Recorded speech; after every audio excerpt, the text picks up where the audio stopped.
Hello hi అండి, welcome to the video. ఇంకొక interesting story తోటి వీడియోని మీ ముందరికి తీసుకురావడం జరిగింది. ఒక రాబరీకి సంబంధించినటువంటి స్టోరీ. చాలా విచిత్రంగా, చాలా ఇంట్రెస్టింగ్గా ఉంటుంది. పూర్తిగా వినండి.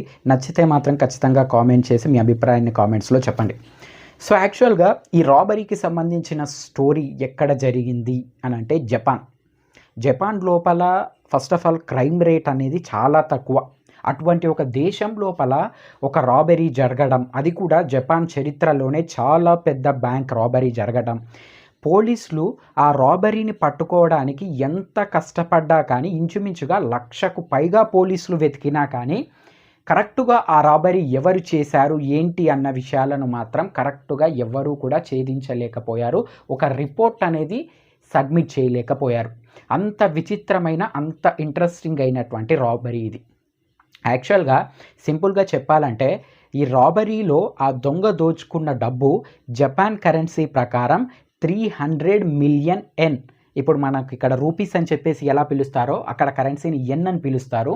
సో 300 మిలియన్ ఎన్ని అక్కడ దొంగ దోచుకోవడం జరిగింది.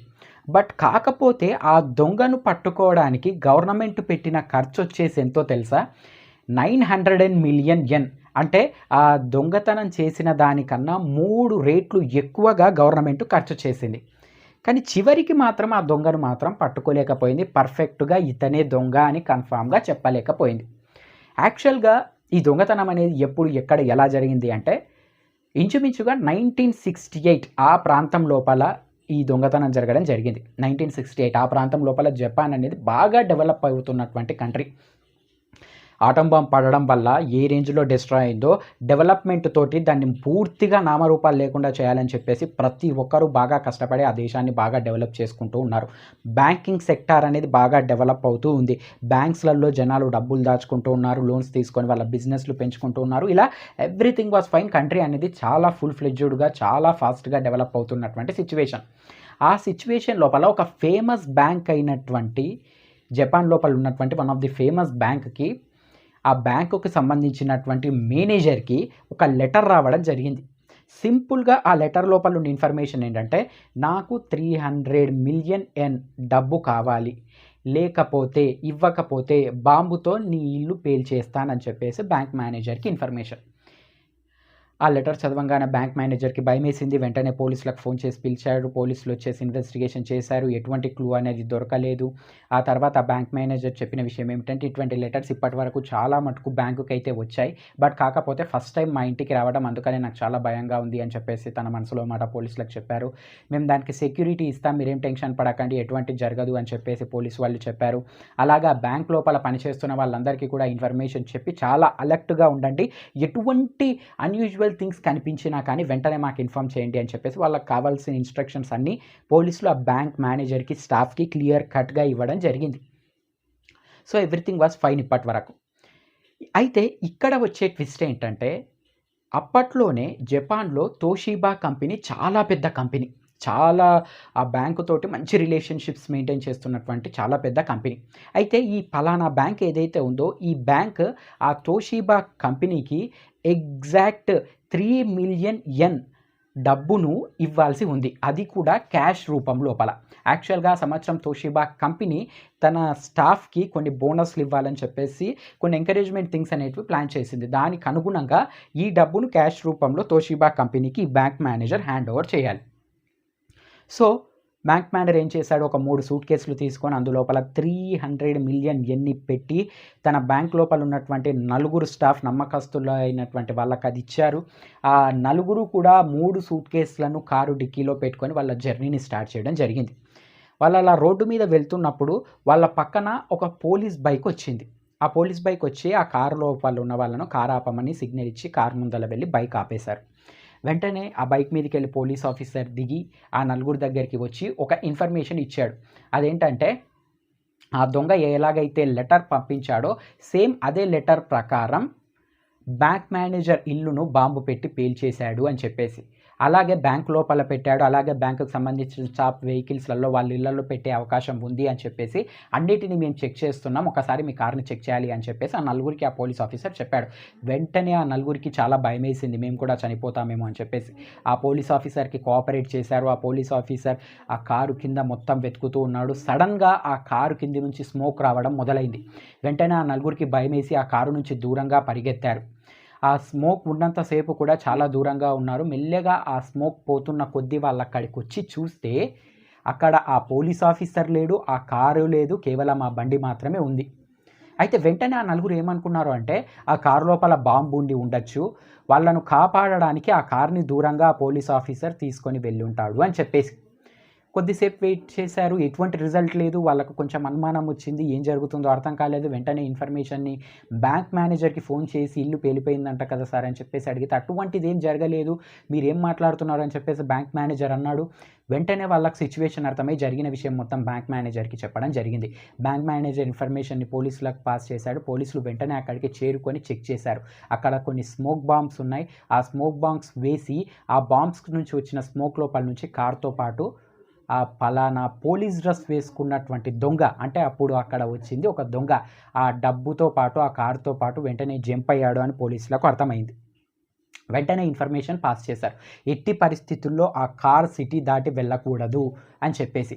వాళ్ళు అలా వెతుకుతూ ఉన్నప్పుడే ఆ కార్ అనేది వాళ్ళకు ఒక శ్మశానం దగ్గర కనిపించింది. వాళ్ళకు అప్పుడు అర్థమైన విషయం ఏమిటంటే ఆ కారు డిక్కీలో ఉన్నటువంటి 3 సూట్ కేసులను వేరే కారు లోపలికి మార్చుకొని అక్కడి నుంచి ఆ దొంగ పారిపోయి ఉంటాడు అని చెప్పేసి. వీళ్ళకి ఇన్ఫర్మేషన్ అర్థమయ్యే లోపలనే ఆ దొంగ ఆ సిటీని ఖచ్చితంగా దాటిపోయి ఉంటాడు అని చెప్పేసి పోలీసులకు అర్థమైంది. ఆ తర్వాత నెక్స్ట్ రోజు ఈ మొత్తం ఆర్టికల్ అనేది న్యూస్ పేపర్లో రావడం జరిగింది. జపాన్ అనే కాదు, ప్రపంచం కూడా షాక్ అయింది. క్రైమ్ రేట్ అనేది చాలా తక్కువ ఉన్నటువంటి ప్రాంతం లోపల ఇంత పెద్ద క్రైమ్ ఏంటి అని చెప్పేసి. ఈ విషయాన్ని జపాన్ గవర్నమెంట్ చాలా సీరియస్గా తీసుకొని ఎట్టి పరిస్థితుల్లో ఆ దొంగను పట్టుకొని తీరాలి, ఎంత ఖర్చైనా పర్వాలేదు అని చెప్పేసి పోలీసుల మీద ప్రెషర్ పెట్టింది. పోలీసులు వాళ్ళ వెతుకులాటను ప్రారంభించారు. ఆ నలుగురితోటి కొన్ని స్కెచెస్ గీయించారు, ఎలా ఉంటాడు దొంగ అని చెప్పేసి. సో ఇప్పుడు పోలీసులకు వచ్చినటువంటి అనుమానం ప్రకారం ముగ్గురిని వాళ్ళు అరెస్ట్ చేసి వాళ్ళని ఇన్వెస్టిగేషన్ చేయడం జరిగింది. అందులో ఫస్ట్ పర్సన్ వచ్చేసి ఎవరంటే బ్యాంక్ మేనేజర్. ఎందుకంటే తోషిబా కంపెనీకి $3 మిలియన్ పంపిస్తున్నటువంటి సంగతి బ్యాంక్ మేనేజర్కి మాత్రమే తెలుసు. అలాగే ఆ 3 మిలియన్ యెన్ పంపిస్తున్నటువంటి ఆ కారుకు ఎటువంటి సెక్యూరిటీ కూడా బ్యాంక్ మేనేజర్ అరేంజ్ చేయలేదు. బట్ ఈ కారణాల వల్ల బ్యాంక్ మేనేజర్ని అరెస్ట్ చేయలేరు. కరెక్ట్గా బ్యాంక్ మేనేజర్ ఈ దొంగతనం చేసినట్టుగా మాత్రం ఎటువంటి ప్రూఫ్స్ పోలీసులు సాధించలేకపోయారు. అందుకని బ్యాంక్ మేనేజర్ సేఫ్ అయ్యాడు. సో నెక్స్ట్ వచ్చే పొజిషన్ ఏంటంటే, నెక్స్ట్ వచ్చే పర్సన్ ఎవరు అంటే ఈ నలుగురు వేయించిన స్కెచ్లకు దగ్గరగా ఒక ట్యాక్సీ డ్రైవర్ మొహం అనేది పోలీసులకు దొరికింది. వెంటనే అతన్ని అదుపులోకి తీసుకొని ఇన్వెస్టిగేషన్ చేయడం ప్రారంభించారు. ఈ మొత్తం ఇన్వెస్టిగేషన్ పోలీసులు చేస్తున్న సమయం లోపల ఇతడే దొంగ అని చెప్పేసి మీడియా లోపల రూమర్ అనేది బాగా స్ప్రెడ్ అయిపోయి అన్ని న్యూస్ పేపర్స్లలో ఇతని ఫోటోతో పాటు దొంగ ఇతనే అని ముద్రించబడింది. ఇంచుమించుగా జపాన్లో ఉన్న వాళ్ళందరూ కూడా నమ్మే పరిస్థితికి చేరుకున్నారు. బట్ నిజానికి అతడు దొంగ కాదు అన్న విషయం పోలీసులకు అర్థమైంది. అది ఎలాగంటే దొంగతనం జరిగిన సమయం లోపల ఆ పర్సన్ ఆ ప్లేస్లో కాకుండా వేరే ప్లేస్లో ఉన్నట్టుగా, అంటే హాస్పిటల్కి సంబంధించినటువంటి ఒక ఏరియా లోపల ఉన్నట్టుగా పోలీసులకు ఆధారాలు ఆ వ్యక్తి చూపించాడు.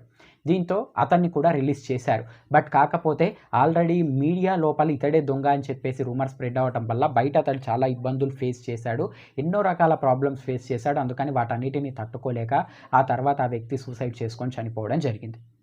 నెక్స్ట్ థర్డ్ పర్సన్ వచ్చేసి ఒక లోకల్ రౌడీ. ఆల్రెడీ దొంగతనాలు చేస్తున్నాడు అని అతని మీద కేసులు అనేటివి ఉన్నాయి. సో ఆ వ్యక్తిని అరెస్ట్ చేసి పలానా దొంగతనం జరిగిన టైంలో నువ్వు ఎక్కడున్నావు అని అంటే కరెక్ట్గా ఆ రౌడీ ఎటువంటి ప్రూఫ్స్ కూడా పోలీసులకు చూపించలేదు. దీంతో ఇతనే దొంగతనం చేశాడు అన్న విషయం పోలీసులకు కొంచెం డౌట్ వచ్చేసి అతన్ని అదుపులోకి తీసుకున్నారు. బట్ ఆ పాటికే అతడు సైనైడ్ని తీసుకోవడం జరిగింది. ఆ సైనైడ్ వల్ల ఆ లోకల్ క్రిమినల్ అనే వ్యక్తి చనిపోయాడు. దీంతో మళ్ళీ కేసు అనేది ఒక పోలీస్ స్టాప్కు ఎటువంటి క్లూ లేకుండా వచ్చింది. సో పోలీసుల కథనం ప్రకారం ఇక్కడ సిచ్యువేషన్ ఏంటి అంటే ఆ లోకల్ గుండాని దొంగతనం చేసి ఉండాలి. సూసైడ్ చేసుకోవడానికి కారణం ఏమై ఉండొచ్చు అంటే జైల్లో గడపాలి నా జీవితాన్ని అన్న భయంతో సూసైడ్ చేసుకొని ఉండవచ్చు. లేకపోతే ఆ లోకల్ గుండా చిన్న చిన్న తప్పులు చేస్తున్నటువంటి ఆ గుండా తండ్రి ఒక పోలీస్ ఆఫీసర్. సో తన కొడుకు జైలుకు వెళ్తే తన పరువు పోతుంది అని తండ్రి ఏమైనా చేసిండొచ్చు. లేకపోతే తండ్రే మాస్టర్ ప్లాన్ వేసి కొడుకు చేత దొంగతనం చేయించి ఇప్పుడు దొరుకుతున్నందుకు మళ్ళీ చంపి ఉండొచ్చు. లేకపోతే ఆ దొంగ ఎవరైతే లోకల్ గుండా ఉన్నాడో ఆ లోకల్ గుండాకు సంబంధించినటువంటి టీంతో కలిసి దొంగతనం చేసి ఆ టీం ఈ దొరికిపోతే మొత్తం మన టీం మొత్తం దొరికిపోతుంది అని చెప్పేసి వాళ్ళే ఇతనికి సైనైడ్ ఇచ్చి ఉండొచ్చు అని చెప్పేసి ఇలా రకరకాల థియరీస్ అనేటివి పోలీసుల అజంప్షన్ మాత్రమే. బట్ కాకపోతే లాస్ట్ థియరీ మాత్రం సక్సెస్ అవ్వటానికి అంటే కరెక్ట్ అవ్వటానికి చాలా పాసిబిలిటీస్ ఉన్నాయని చెప్పేసి పోలీసులు అనౌన్స్ చేశారు. అదేంటి అంటే తన టీంతో కలిసి ఆ లోకల్ గుండా దొంగతనం చేశాడు. బట్ పోలీసులకు ఈ చిన్న లోకల్ గుండా దొరకటం వల్ల మొత్తం టీం దొరుకుతుందని చెప్పేసి ఆ టీమే ఇతన్ని చంపేసి ఉండవచ్చు అని చెప్పేసి. దానికి కారణం ఏంటి అంటే ఆ లోకల్ గుండాకు ఉన్నటువంటి సర్కిల్ లోపల తన టీం లోపల ఉన్నటువంటి మెంబర్స్ ఇతడు చనిపోయిన చాలా తక్కువ రోజుల్లోనే ఒక పెద్ద పెద్ద ఇల్లు అలాగే పెద్ద పెద్ద కార్లు కొనడం జరిగింది. పోలీసులు వాళ్ళని పట్టుకొని ఇన్వెస్టిగేషన్ చేసి మీరు ఇంత ఇల్లు ఇంత కార్లు కొనడానికి డబ్బు ఎక్కడి నుంచి వచ్చింది అంటే వాళ్ళ దగ్గర ఎటువంటి ఆన్సర్ కూడా లేదు. సో ఆ దొంగతనం చేసినటువంటి డబ్బుతోనే వీళ్ళు ఇవి కొని ఉండవచ్చు అని చెప్పేసి పోలీసులు అంచనా వేశారు. బట్ కాకపోతే వీళ్ళే దొంగతనం చేశారు అని చెప్పడానికి మాత్రం పోలీసుల దగ్గర ఎటువంటి ఆధారం కూడా లేదు. సో ఈ మొత్తం ప్రాసెస్కి కూడా జపాన్ గవర్నమెంట్ ఖర్చు పెట్టిన డబ్బు 900 మిలియన్ యెన్. దొంగతనం అయిన దానికన్నా 3 రెట్లు ఎక్కువ డబ్బు. ఇంత ఖర్చు చేసినా కానీ పోలీసులు మాత్రం ఈ కథ లోపల అంటే ఈ దొంగతనం లోపల ఒక క్లియర్ కట్ కంక్లూజన్కి రాలేకపోయారు. సో కొన్ని దొంగతనాలు అనేటివి అవతల వాళ్ళ తెలివా లేకపోతే యువతల వాళ్ళ తెలివి లేని తక్కువతనమా తెలియదు, కానీ చాలా తెలివిగా అవతల వాళ్ళు దొరకకుండా చేస్తుంటారు. అటువంటి ఒక అద్భుతమైన దొంగతనమే ఇది. దీనిపై మీ అభిప్రాయం ఏంటన్న విషయాన్ని కామెంట్ చేయండి. అలాగే ఇటువంటి ఇంట్రెస్టింగ్ స్టోరీస్ వినడానికి ఇంట్రెస్ట్ ఉంటే మాత్రం తప్పకుండా సబ్స్క్రైబ్ చేసుకోండి.